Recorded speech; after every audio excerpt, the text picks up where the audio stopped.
Pahala Tanpa Batas, karya Inaya Sela Fauzia Muiz. Suara keramaian dan kebisingan itu terdengar di salah satu sekolah negeri di Surabaya. Di sekolah itu, di kelas 9 terjadi kericuhan karena datangnya anak baru. Bukan tanpa sebab kericuhan itu terjadi. Pasalnya, meski di sekolah negeri banyak gadis-gadis yang berjilbab. Itu bertolak belakang dengan apa yang dilihat anak kelas 9E. Kelas mereka baru saja kedatangan murid baru dari Jakarta dengan penampilan yang 180 derajat berbeda di sekolah mereka. Murid itu Asyifa Syaila, gadis berusia 14 tahun yang notabene adalah gadis bercadar satu-satunya di SMP negeri itu. Membuat beberapa teman yang belum dikenalnya segera berbisik-bisik riah tanpa melepaskan pandangan mereka yang tertuju ke Asyifa. Begitu akrabnya dia dipanggil. Sok religi, di depannya sih, nanti kalau ada udah gaul sama kita-kita juga bakal kebuka sendirinya. Suara itu milik Andre, salah satu siswa laki-laki yang cukup populer. Syifa menoleh lalu cepat-cepat membalikkan wajahnya dan tidak membalas. Udah, gak usah sok alim. Di kalangan kita banyak tuh yang nutupin aurat tapi masih aja kelihatan badannya. Apalagi situ. Ucapan Andre kian memanas membuat teman-temannya ikut bersatu-satuan. Syifa menarik nafasnya dalam-dalam, lalu pelan-pelan bersenandung membaca salawat Nabi untuk menenangkan hatinya. Setidaknya itu yang diajarkan Abi maupun Bunda yang telah membesarkannya. Hari pertama sekolah di kota baru memang tidak mudah, apalagi mereka menganggap gadis berhijab apalagi bercadar dengan pandangan sebelah mata, seolah hanya ingin menarik perhatian publik. Teman seperti Andre memang sangat menyebalkan sekali. Dia hanya memberi komentar terhadap apa yang ia lihat, bukan apa yang ia rasakan. Sejatinya para netizen di media sosial bukankah begitu? Tidak semua teman barunya mengesalkan seperti Andre. Meski ada 1 atau 3 anak yang mengikuti arus Andre, kebanyakan temannya malah mendekati dirinya dan meminta kenalan. Mungkin memang dilandasi rasa ingin tahu alias kepo karena baru menjumpai orang seperti dirinya. Kenapa sih masih aja mau bergelut sama mereka-mereka? Kan masih ada teman yang jauh lebih bagus akhlaknya. Itu suara Aini, adik perempuan Syifa yang memberikan komentarnya tentang rutinitas Syifa sebagai dai cilik di sebuah rutan dan panti rehabilitas remaja di daerah Jawa Timur. Justru orang seperti mereka yang lebih membutuhkan teman seperti kita untuk menuntun mereka agar tidak terjerumus lagi lebih dalam. Jawaban bijak itu selalu keluar dari mulut Syifa ketika sanak saudara atau bahkan orang lain bertanya, mengapa gadis dengan akhlak terpuji seperti dirinya mau bersosialisasi dengan para pecandu narkoba dan pelaku kekerasan? Beruntunglah bagi orang-orang yang dipuji memiliki akhlak bagus atau terpuji serta memiliki keimanan yang kuat.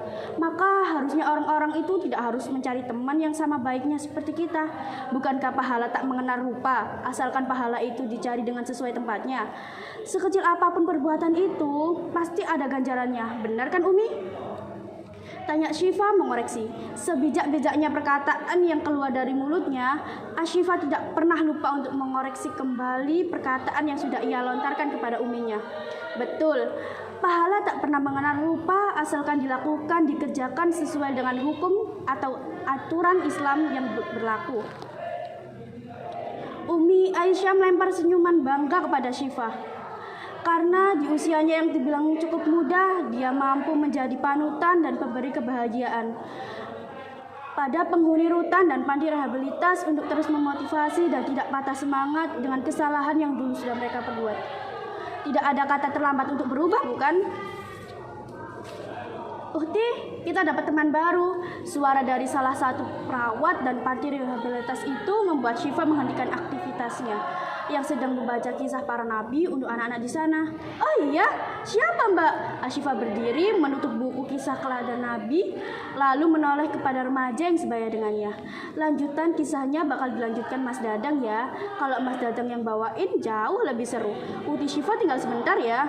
Setelah melambaikan tangannya dan memberikan buku Nabi kepada Mas Dadang, Asyifa segera menghampiri Mbak Putri yang tadi memberikan kabar baru.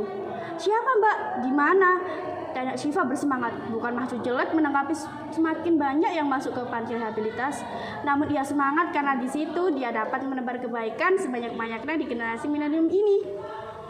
Namanya Arumi. kelas 1 SMP. Dibawa ke sini sama orang tuanya, soalnya ketahuan mengonsumsi narkoba, Uti.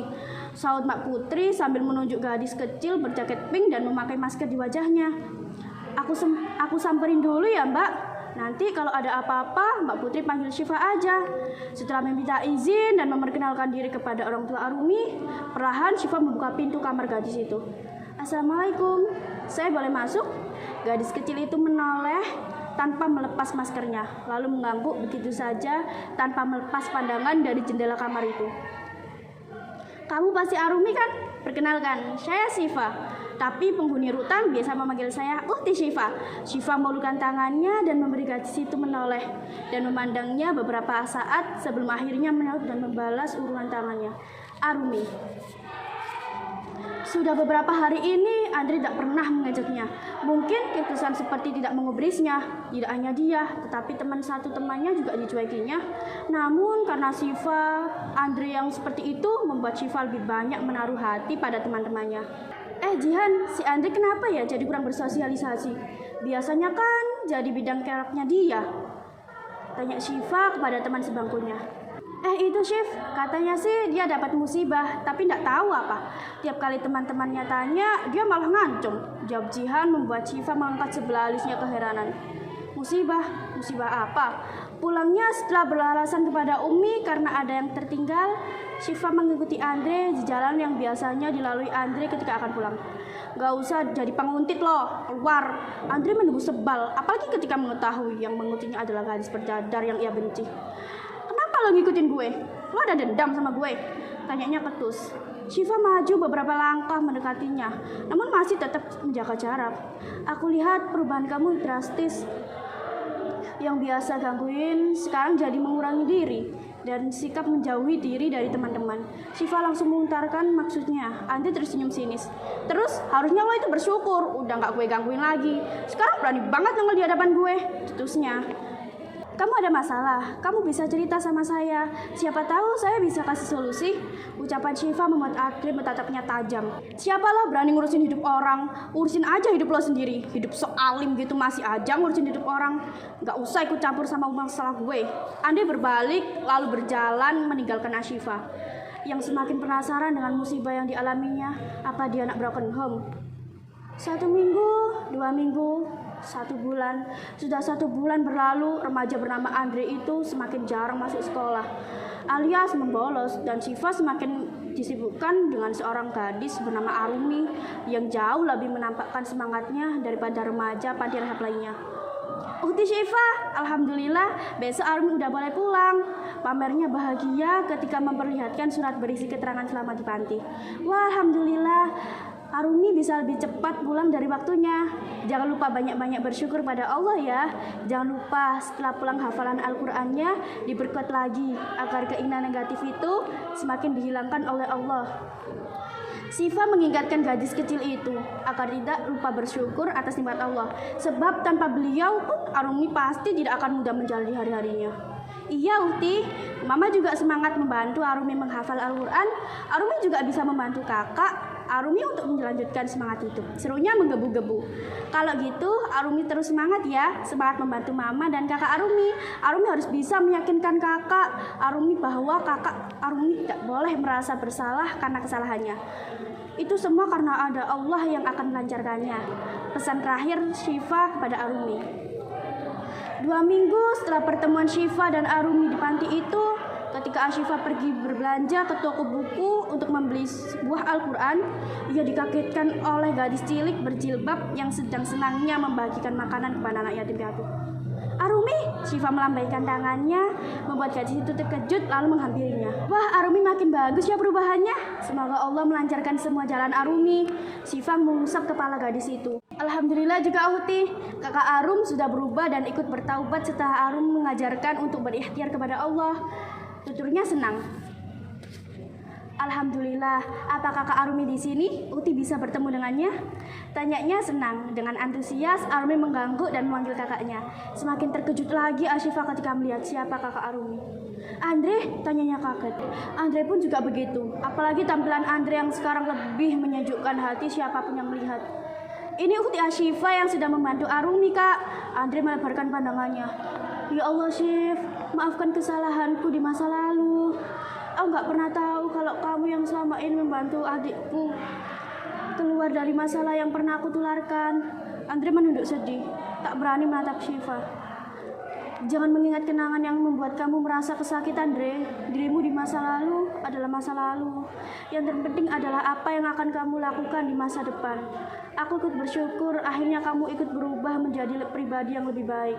Tutur Syifa lembut. Allah memudahkan jalan aku, Syif. Semoga Allah Maha memaafkan kesalahanku.